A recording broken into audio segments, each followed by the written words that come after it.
What's up, everybody? You know what time it is. It's Dingers with the boys. I'm Tim. I'm here with the myth, the legend, Kyle. Yo, what is up, everybody? You're listening to Dingers with the Boys. So last week we talked about all things Denver Nuggets, them winning the championship, how we thought they were going to kind of do, how the atmosphere, everything was. If you haven't listened to that one yet, go on to either Spotify or YouTube, Dingers with the Boys. That's Boys with a Z. Go check that out. Let us know what you think. Anything that you can add to it, just let us know, and we'll try to do better next time. Yeah, we're also going to go into major sports news that have happened in the last week or so. So going in the MLB, all the major awards have finally been released. So starting with Rookie of the Years. For AL, Gunnar Henderson for the Baltimore Orioles won. For NL, Corbin Carroll for the Arizona Diamondbacks. So those are your Rookie of the Years. Cy Youngs for NL, Blake Snell for San Diego Padres. He won. That'll be kind of interesting since he's a free agent going into next year. It is cool with him, too. He won in both leagues now. I believe he's the 7th person to do that and second left-hander. So that's kind of interesting. That's just kind of a cool that you've dominated both sides of Major League Baseball. Yep. Then in the AL, you had Garrett Cole for the New York Yankees. Both pitchers, they had just had outstanding years. Great for them. And Garrett Cole finally got through. He was runner-up twice, and he was top 5 3 other times. And it's kind of cool. He played for the Yankees, so he followed them as a kid. So I'm sure it kind of meant a little bit more to him. Definitely gives the Yankees fans something to be proud of. I know they had a kind of disappointing year last year. Yep. And then finally, MVPs. AL, Shohei Ohtani was a clear winner. He takes it again. This is his second MVP. And then Ronald Acuna for Atlanta Braves won it. He's the first Brave since Freddie Freeman to win it in 2020. So very good accomplishment for him. The thing with Ohtani, too, I was reading something that there's some reports that he's planning on taking secret free agent visits. So he's not going to let everybody know and just kind of do his own thing. I wonder if that'll actually get through or if that'll not really happen. It'll come out where he's visiting. But what I've heard, the teams that are kind of in the running at least is Dodgers, Rangers, Red Sox, Cubs, Giants, Blue Jays, Mariners, and Mets. Yep. Personally, I'm kind of leaning towards I think he's going to go to the Red Sox, maybe the Cubs, but I'm kind of thinking Red Sox. That's just kind of my gut feeling. There's been also rumors that he would like to play in Atlanta, so that would be really crazy. Yeah. I mean, you had 2 MVPs in Trout and Ohtani in LA, and then maybe possibly 2 MVPs in Atlanta. Yeah. So it is kind of crazy with Ohtani too. He's projected to get at least $500 million for his contract, and I believe the next highest was Trout at $426 million. Yeah, and it's kind of crazy that they both played the same, but never could make it to the World Series or anything. So yeah, definitely exciting. Going to be exciting seeing where he ends up next year. Going into NBA, the biggest news surrounding the NBA right now, probably you've heard, Draymond Green issued a 5-game suspension for his altercations on the court with Minnesota player Rudy Gobert. Yeah, and that I think he should have gotten more. I know I told you right after I was thinking minimum 5 games, but I was thinking it should have been closer to 10. And it's just because it's not even that he grabbed Gobert, it's how long he held on to him for. It was about 12 seconds, and Gobert put his hands up. Yeah. And it's just, that's a little ridiculous. And I get you're trying to back up your teammate and you don't want anything to happen, but... I mean, even if, because Draymond said that, Rudy Gobert was going after Clay. He had his hands on Clay, so I'm going to go defend him. But I mean, even if you are, like Tim said, defending your teammate, I mean, the situation stopped Yeah. probably 5 seconds after you grabbed onto him. So that's when you should stop. Like, let go and go your separate ways. Yeah, But and I'm not a Gobert fan by any means, no, but I mean, he's I just think as he was in pretty the good. right. I think he was actually trying to be the peacemaker, just watching the video a few times.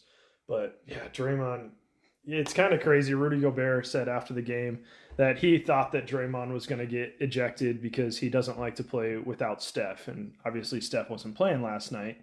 And it's funny because Draymond Green has been ejected 18 games, including playoffs.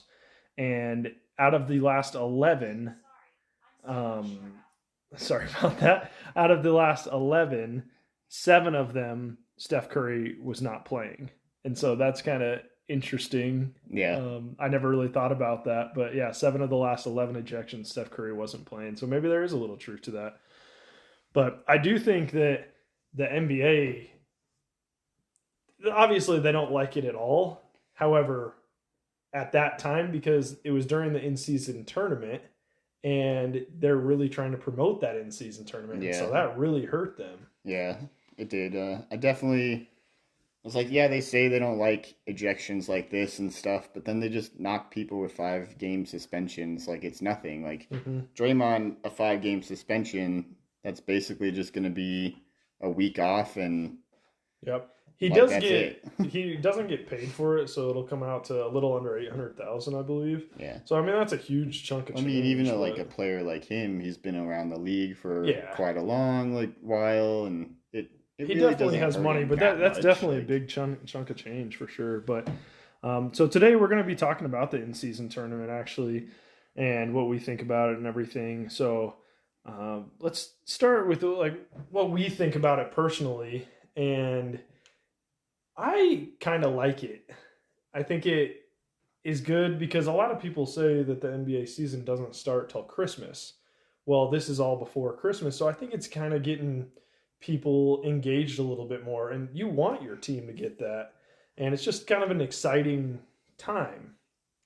yeah, I am still kind of on the fence personally, just because there are certain players in the league that it doesn't matter if it's a regular season game, if it's an in-season tournament game or what, like they're still going to play to their level. So I think in the sense of meaning like, hey, we're going to do this in-season tournament to kind of force players or have players like have more to play for during the regular season.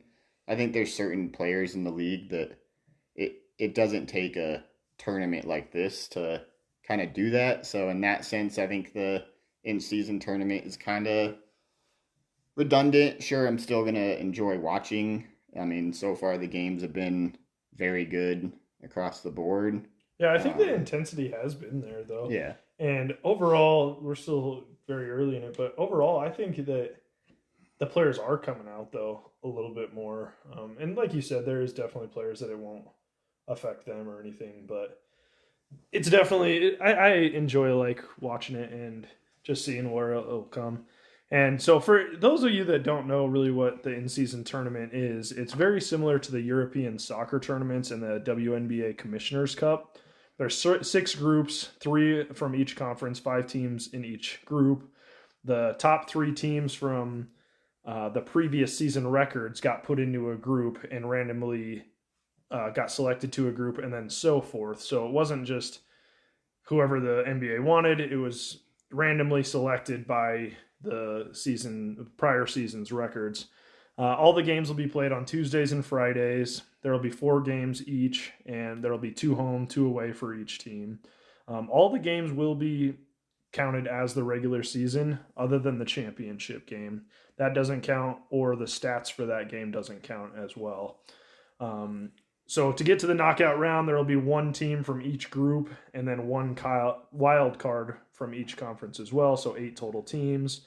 The quarterfinals will be on December 4th, December 5th in the NBA markets, and then the semifinals and championship will be in Vegas at T-Mobile Arena on December 7th and 9th. And there will be some tiebreakers. First will be head-to-head, point differential, total points, record in regular season of last year, and then a random drawing if there's still somebody tied. So that's how you get to those 8 teams. And then it'll be the teams that don't make the knockout round, the 22 teams that don't make it, will play 2 games to make sure that they still get to that 82 games in the regular season. They'll play those on December 6th and 8th. Their opponents will be by a formula that the NBA have to figure that out. And then the 4 teams that lose in the quarterfinals will then also play December 8th to get that extra game in as well for the regular season. And it is cool. I like this. They are having an awards for this. So they'll have an MVP for the group and knockout rounds, and then an all-tournament team as well. So that'll be very interesting just to see who they think the top players are and stuff. And then to incentivize. Incentivize. Yeah. Can't say the word. The players, the first place team that'll win the cup will get $500,000 each. Second will get $200,000. Third and fourth will get $100,000, and then the teams that lose in the quarters, 5th through 8th, will get $50,000. So that'll be hopefully help the competition go up as well. Yeah, it'll be interesting to see what teams or what team ends up winning it, what players kind of show up for it and play out. We took a look at a lot of the top players.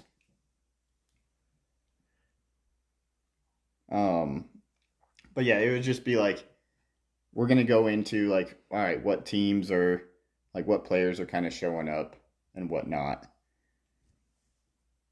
The courts and stuff, courts and jerseys are kind of interesting too. So every single place has their own court, and all the teams have their own uniforms. And there's definitely some courts that I like. I'm not completely in love with any of them. On paper, some of them look good, but then when they come out, it's hard to look at. Almost, it's hard to watch basketball on.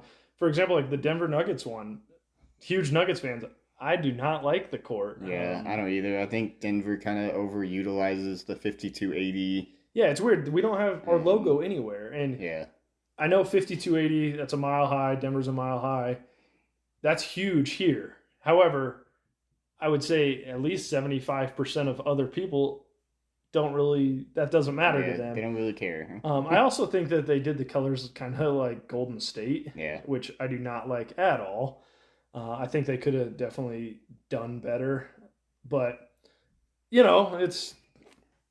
is what it is. There's a few that I like though, especially on paper. One of which is the Spurs. I really like the Spurs. They have a cool middle.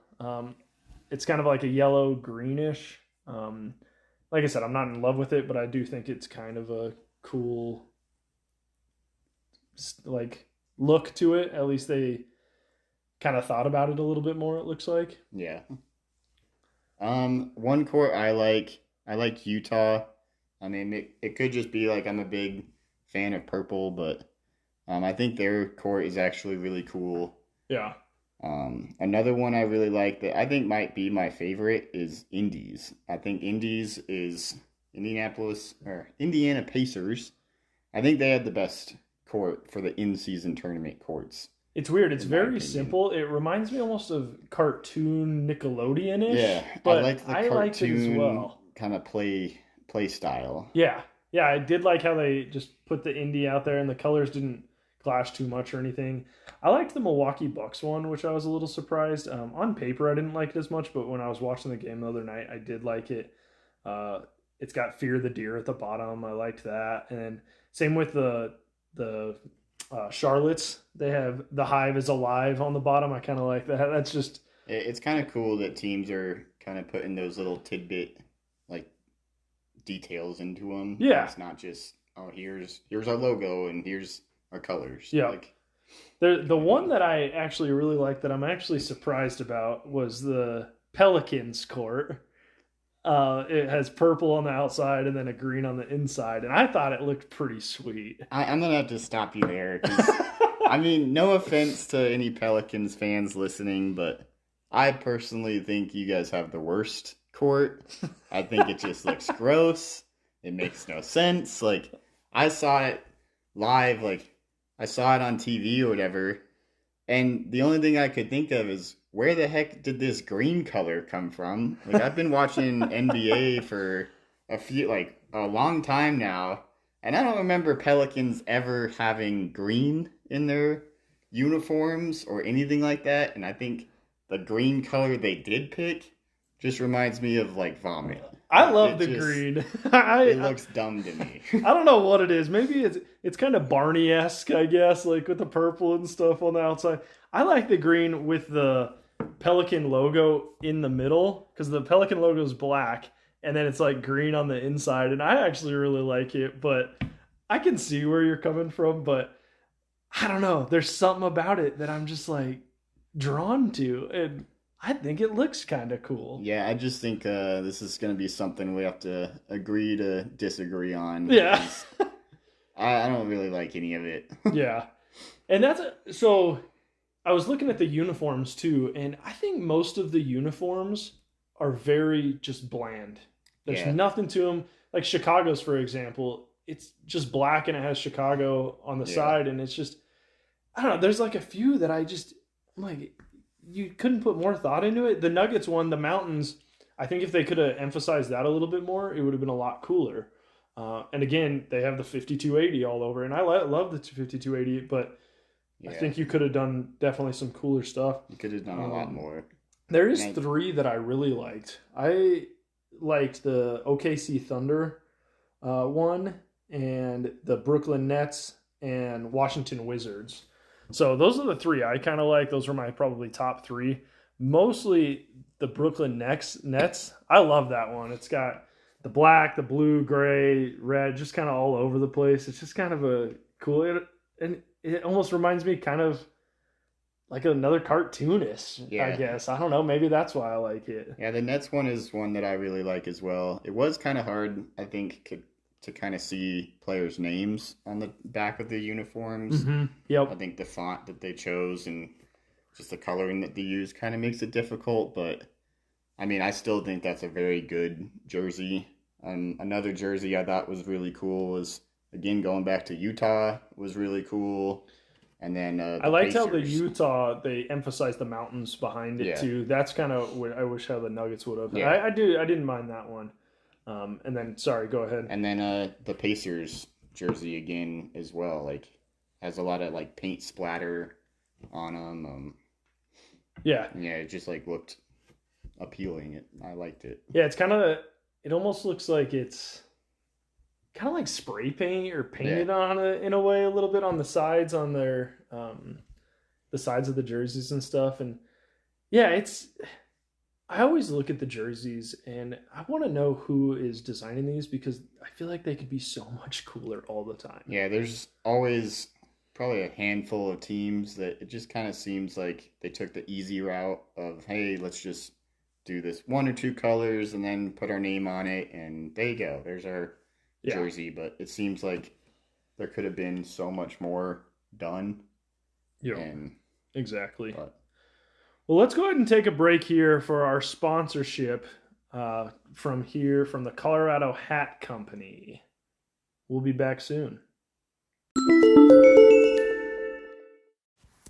You're doing Christmas shopping and you're stuck in a lurch. Come on down to Colorado Hat and check out our merch. Colorado Hat Company, located at Colorado Mills Mall. Tell them the Dingers sent you.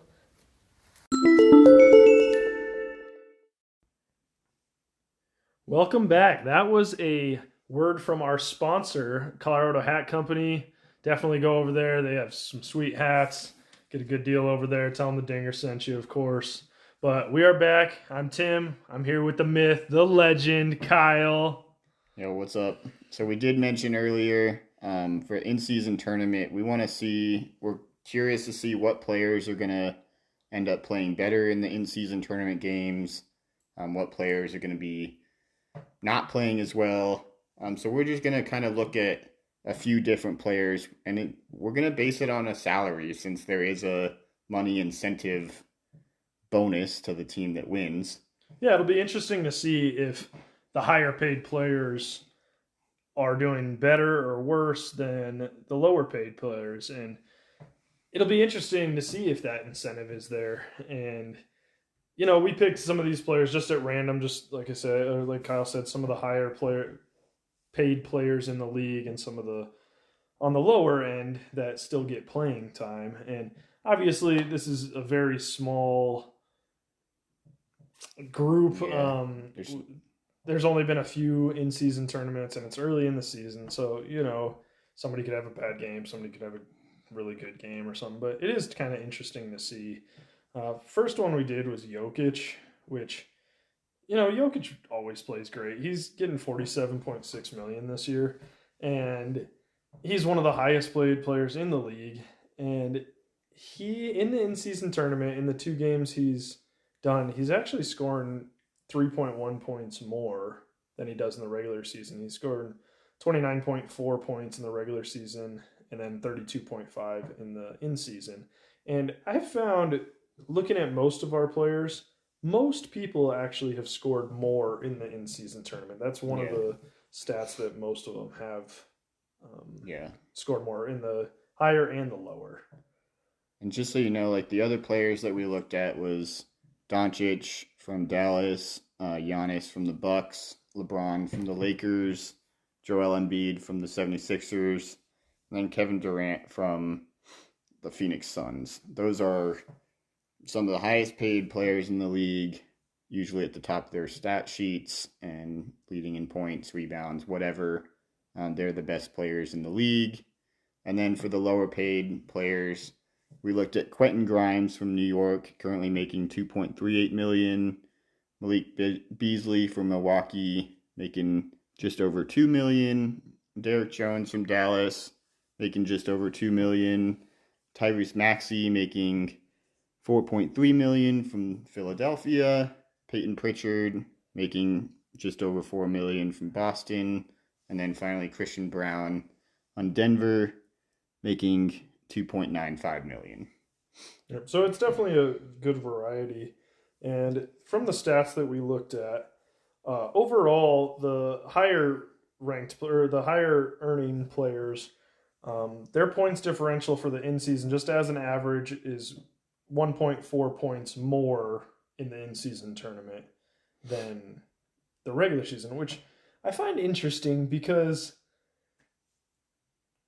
I don't know if it's just because there's been some small sample size or what, but those guys don't necessarily score a ton every single game. Yeah. But they did score more in their in-season tournament. So I don't know if that's just because it is the in-season tournament or if it was just the game.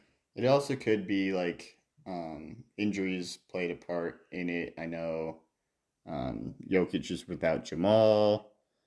I think Giannis played a game without Damian Lillard.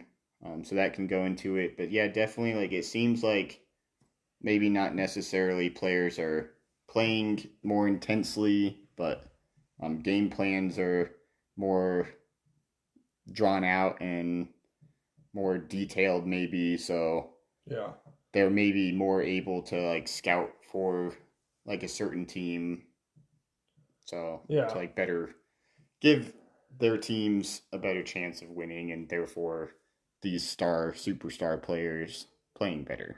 Before looking at these stats, I actually thought that these stats that they would be playing a lot better than in the in-season, because I think the games are more intense. Yeah.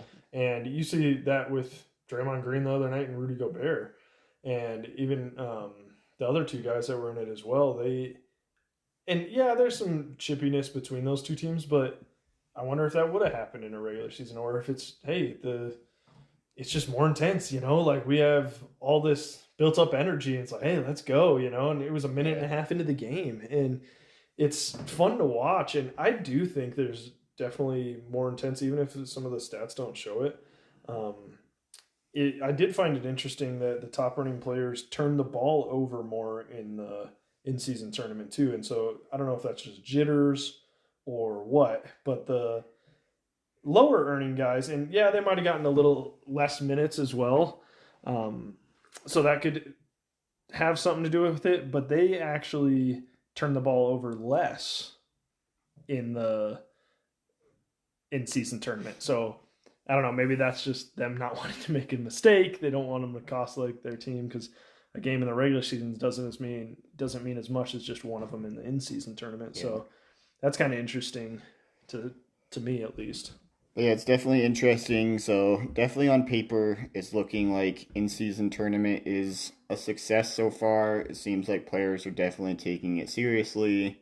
They're playing tougher. They're playing more with more intensity.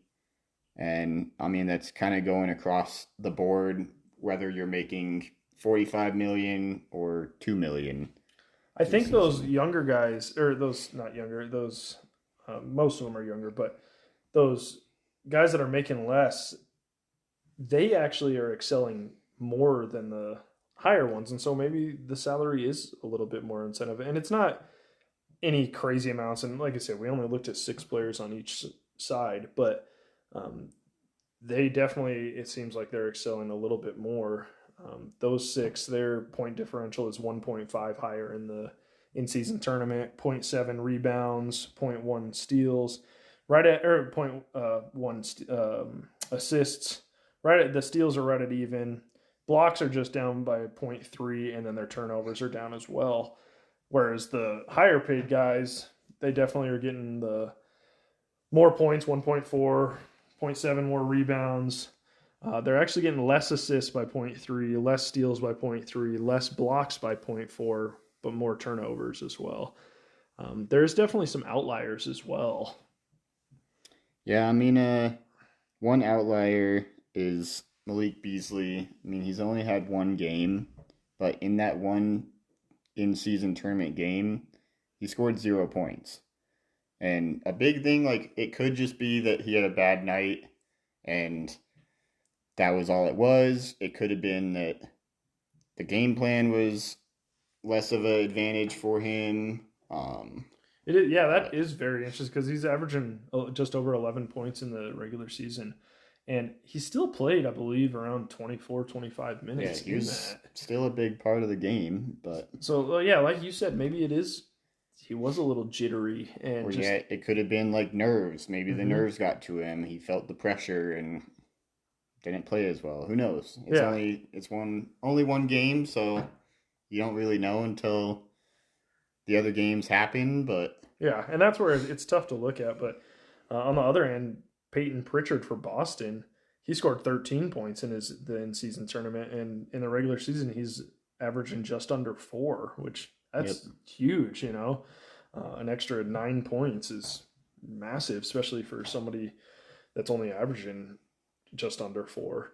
I did find it interesting that LeBron, so out of everybody we looked at, most people at least excelled in one specific category quite a bit.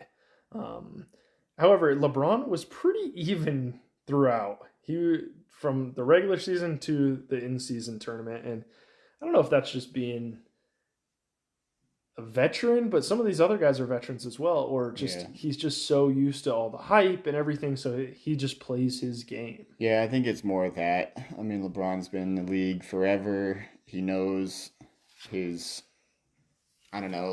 routine of what he needs to do to have a good game. And I mean, he just takes every single game so seriously that I don't think he ever really feels the pressure or really like wavers from game to game. It's always he's given 100% every single time. Yeah. So I think these stats kind of just show that he doesn't really take nights off. And yeah, for sure.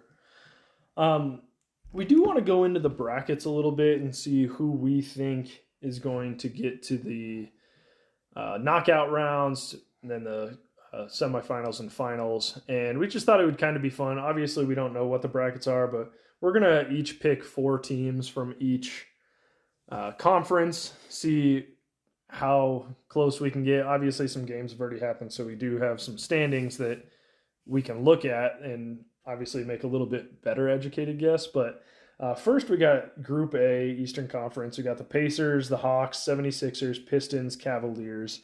For me, I know this is. I'm taking it as they're 2-0, but I'm going to go with the Pacers. I think they're playing great ball. Halliburton's playing really good, and their court's awesome. So that helps them. And so I'm going to go with the Pacers out of this group. I also have the Pacers just because they have the 2 wins already. But I would not be surprised if another team out of this group comes in Gets that as a wild card. card. Yeah. I mean, you have the 76ers in there that they're playing amazing basketball right now, too. They just had that one loss already, so it kind of hurts them. But I have the Pacers as well. Going into Group B, you have Miami, Milwaukee, Charlotte, Washington, and the Knicks. And I'm going to give this one to Milwaukee. I mean, they are 1-0 right now. And so they're 1 game or half game back from Miami. But I think versus all the rest of these teams, I could easily see them going 4-0. And they will probably have a higher point differential than Miami. Yeah. I actually had a tough time with Group B. Originally going in, I thought the Bucks and the Knicks could be a really good.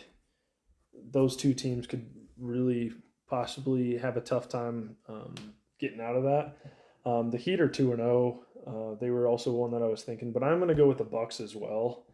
I just think, like you said, I think they can definitely beat every team in that, and I think they will go 4-0 coming out of that group. Group C, I got the Celtics, the Nets, the Raptors, the Bulls, and the Magic. I was kind of flipping a little bit with the Nets and the Celtics. However, the Celtics just look so good right now. Even last night, they were out without Porzingis and Brown, and they just have a great defensive team, great quality team. If somebody's out, somebody else steps up. Derek White played great last night, so I'm going to go the Celtics coming out of Group C. I'm going to go Celtics as well. They have the league best point differential, and none of these teams in their group really can keep up with Celtics, in my opinion. So I'm going to go with them. For my wild card team in the Eastern Conference, I think I will go back up to that Group A, and I'm going to go Philadelphia 76ers. They definitely are going to need some help after losing one of their first 2 games. I actually hope they don't make it, personally. And that's probably just me being a Nuggets fan and everybody talking about Embiid and everything. But for the top one, I'm actually going to go with Miami. They're 2-0 right now. I think they'll probably go 3-1 in that, and their point differential's fairly good so far. It's 6.5, and so I think the Heat are going to come out of that. So as the wild card, and definitely Jimmy Butler. He's the man. He's him, and I love watching him play. And I think the Heat will get that done. All right, going into the Western Conference, Group A. So we have the Lakers, Utah, Portland, Memphis, and Phoenix. I think this is a tough group. I think this might be the toughest group out of Eastern or Western, honestly, to pick out of. This group is very hard for me to pick as well. I'm gonna go with the Suns. I think they're gonna turn it up and win their final 3 games, end 3-1. They're only a -3 point differential right now. So I think they can definitely turn things up and get 3 wins and come out of Group A. That's an interesting pick. I could definitely see them doing that. I'm going to go with the Lakers, though, as much as I don't want them to go through as well. I think LeBron, if it comes down to it, he will definitely step up, and he steps up in big games. And I think the way he's playing right now, and especially in the in-season tournament games, they're a +15 right now, which is the highest actually in either of the leagues, or either of the conferences. And so that's definitely a surprise. But I'm going to go with the Lakers out of Group A. I think that another one could possibly come out of that, though. Yeah, I could definitely see that. For Group B, we got the Nuggets, Rockets, Pelicans, Mavericks, Clippers. You already know what I'm gonna pick. Yeah. We're going with Joker, Nuggets all day. Yep. No explanation needed. They're the best. They're going. So I'm going Nuggets for sure. I think this is Denver's to lose, honestly. Just looking at the standings so far, Denver's played 2 games. They've got a +7 differential. And Houston's 1-0. Pelicans are 1-1. Dallas is already 1-2. And the Clippers are 0-2. So I thought the Mavs and the Clippers were going to be a tough one for them. With Mavs already being 1-2, that definitely hurts. And the Clippers, with James Harden, they cannot win. It's just crazy. And so I think this is kind of Denver's to lose. Yeah, it's a big game tomorrow against the Pelicans for sure. That'll be a big game. Going to Group C, you got Minnesota, Sacramento, Golden State, OKC, and San Antonio. I think this is another very hard group. I could see multiple teams coming out of this. But I think my team will be.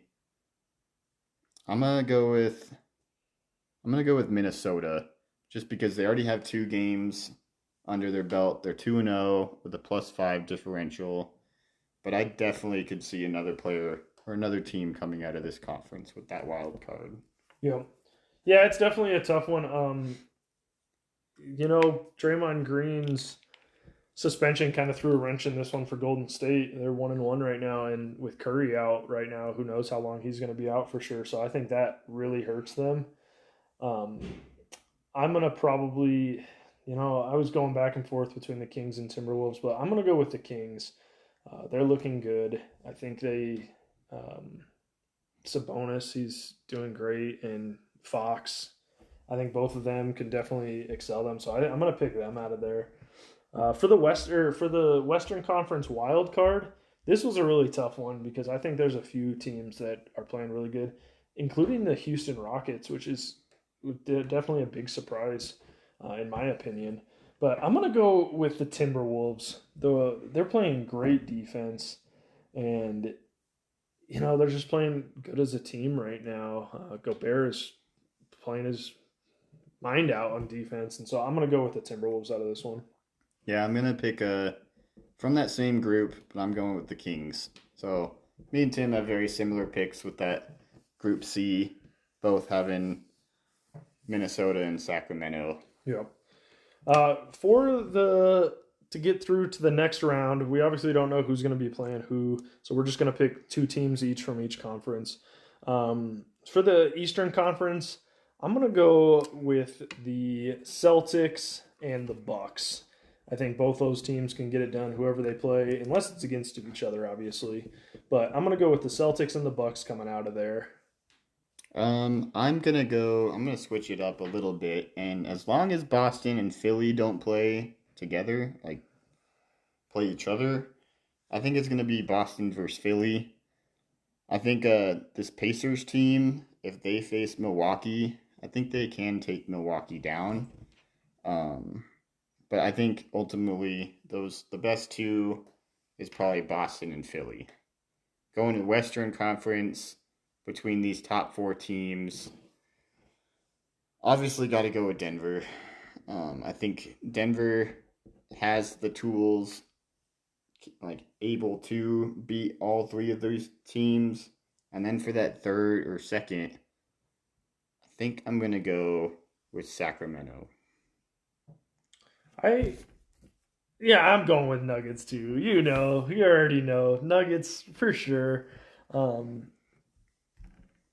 Hopefully they'll have Jamal back at that time, and I just don't think the teams can match with us. I was thinking about the Kings. However, there's just something pulling me to the Lakers. I'm going to go with the Lakers out of that. And so I'm going to go Lakers, Nuggets in that one.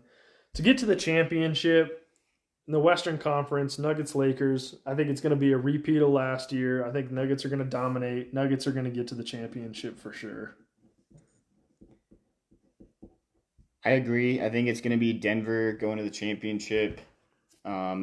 But then on the other side, I think it's going to be Philly. I think we're finally going to get our long-awaited Joel Embiid versus Jokic matchup that we've been dreaming of. Oh, that'd be so fun. But for the first in-season tournament. I think for the first in-season tournament, I think that's going to be the That would be fun. That would be really fun. I don't even have the 76ers getting to the elimination round, you know. I think Embiid's going to choke, and he can't get it done. However, I think it would be fun to get that. I'm going to have the Celtics going there. So I'm going to have Celtics Nuggets going to the finals. I think it's going to be a great finish, great championship. I think the Nuggets are going to win it, of course, though. Yeah, I got to take Nuggets. I feel like I wouldn't be a fan if I didn't take them. And we might just be homers. You yeah, know? we might be. You could take this as it is. Like I said, we don't know the players or teams. We don't know the rankings or anything like that. But this was just kind of a fun thing that we thought we'd do. And once this is over, we'll kind of come back and see how we did. Yeah, maybe let us know who you guys think is going to win. Yeah, go ahead and comment on YouTube or Spotify. You can email us. dingerswiththeboys@gmail.com. You can email us your brackets, see what you think. Would love to kind of see who does the best and if anybody can actually pick some of them and everything. Talking about picks, last week's picks, we're going to change it up a little bit. However, we will talk about last week's picks a little bit. We both picked the Nuggets to beat Houston. You said it was going to be a little closer. Yep. I obviously was wrong. Yep. I do think that the Nuggets could have beat them by more than 10, especially how the game was going. But, you know, Houston's playing great ball right now, you know. So that was definitely a rough one to watch. But yep, we both got the Clippers game right. We both guessed that would be a win. Yep. And I think both of us, you said it was going to be closer. Yeah, I said it was going to be a little bit more of a blowout. Yep. Yeah. Which it kind of looked like it was going to be a blowout, but definitely made it a game. It was a close win. Yep. And then the third was the Pelicans game, which haven't happened yet. So I'm actually switching that to the Nuggets are winning, by the way. But I know we were going to switch our picks. So just because all of our listeners aren't just Nuggets fans, just Denver fans, we're going to switch it up. We're going to pick 3 a week. We'll kind of see how we go throughout the year. But first one we're going to do is the Philadelphia Eagles at Kansas City Chiefs Monday Night Football. 2 great teams, 8-1 and 7-2. I'm going to go with Philadelphia. I think they can get it done, especially after watching Kansas City against the Broncos, which diehard Broncos fans, but definitely I think that they have some weak spots, and it kind of just depends on how Mahomes and Kelsey do. But I'm going to go with Philly on that one. Yeah, as a Broncos fan, and as much as I'd love to see the Chiefs lose, I don't think they will. Andy Reid rarely ever loses after a bye week, and they did get a bye week. I don't know when's the last time Kansas City has lost 2 in a row. Monday night. It'll be Monday. Maybe. You know, Kelsey's thinking about Taylor Swift too much. He doesn't know what he's doing. But yeah, I got the Chiefs. Okay. The next game that we want to highlight is going to NCAA football, college football. Kansas State Wildcats are traveling and facing Kansas Jayhawks. This is a 21 versus 25 matchup too. Big game for sure. Very good game. K-State is trying to have their eyes on a Big 12 title shot. For this, I'm going to go Kansas State. I think they've won a few bigger games than Kansas, and I think they pull out with a win. Yeah, I'm going to actually go K-State as well. I think their quarterback Howard is definitely better than Bean on the other side for Kansas, and I think K-State's going to get it. You know, EMA, baby. Last game we're going to do is we're going to go to college basketball, men's college basketball. We got number 2 Purdue going up against number 11 Gonzaga on Monday night. And this is a huge game this early in the season, both undefeated. I'm going to go with Purdue on the road. I think Zach Edey is just a beast. I don't think anybody can stop him. I know they got Huff on the Gonzaga, the Bulldog sides, but I definitely think Zach Edey is going to just take over. I think he's going to get upper 20s in points, maybe even hit 30. But I'm going to go with Purdue. I'm going to go Gonzaga. I'm going to go with the home court advantage. Also, like, Purdue just kind of seems to, I don't know, like, if choke is really the good word, but last year in the March Madness, they were huge, like, favorites, really, and for sure they lost very early. So it just kind of seems like Purdue is very good, but then in the games that are big impacts and big games, they more than often, like, kind of flop. Yeah. So I think it's going to be very close. This is definitely a toss-up for sure, but I think given the home court advantage, I think I'm going to go Gonzaga. Yeah. So it's kind of funny. I was just looking. I actually picked all 3 away teams, which I don't do very often, but we'll see how they do. It's possible. We'll see how we do, and yeah, we'll let you know how we do next week. Like I said, I got the Eagles, K-State, Purdue, and Kyle has the Chiefs, the Jayhawks, and Bulldogs. Let us know your picks as well, so you can keep track with us. I will say, if you're looking for more of a traditional like betting picks, definitely go follow us on Twitter. Our handle is TK Dingers. We're going to have the Twitter link in our description. We post picks there every single day. So if you want more of a traditional betting picks. But with that being said, I'm going to go into 2 players to watch this week to kind of highlight. Yeah, and we are switching that up a little bit. We kind of were talking about some different stuff last week, but we're going to try to do 2 players each week just because we don't know the bets, and that's kind of where, if you want the bets, go to Twitter for sure. But Kyle will tell us about his 2 favorite players this week. So first I'm going NBA, and I'm going to highlight De'Aaron Fox. He's leading in the last 5 games or so. He's in the top 10 in scoring, averaging, I think, 28 points per game. The next 3 opponents that he faces is San Antonio, Dallas, and New Orleans Pelicans. San Antonio is allowing 29.1 points per game and 3.6 threes.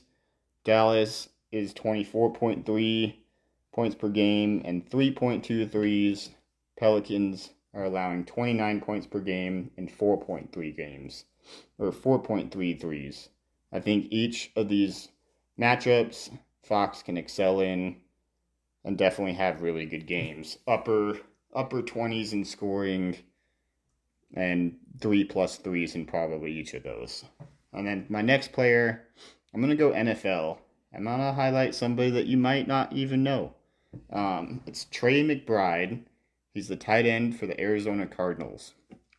And just let me tell you, like, his last 3 games. He's had 28 targets, 20 of those are catches, 248 yards, and a touchdown. Just to kind of tell you how that ranks up versus other tight ends, Mark Andrews has 19 targets, 15 catches, 164 yards, and touchdown. And then Travis Kelce, probably the best tight end in the league, has 26 targets, 21 of those are catches for 251 yards and 1 touchdown. Trey McBride is facing Houston, who's allowing 14.4 fantasy points. That is in PPR scoring. That is the most in the NFL. It's statistically the easiest matchup for opposing tight ends. He's got Kyler Murray at quarterback, and who gave him 9 targets, 8 of those were catches for over, it was 131 yards. So I think he is definitely a player to watch this week. Hopefully those 2 guys just go off, and we'll see how it goes. We'll talk about it next week for sure. That's all we got for you this week. Next week, we're going to be talking about a few different things, a little bit about college basketball, a little bit about the Thanksgiving football games coming up, kind of some funny questions that we got for Thanksgiving, and just some different things that we like to talk about in sports, see what you guys think as well. First of all, I got to give a shout out to CU women's beating LSU last week. Forgot to last week, but they're killing it. Just got to give a shout out to them really quick. But yeah, that's all we got. And so We'll see you next week. See you later, alligators. Peace. Peace.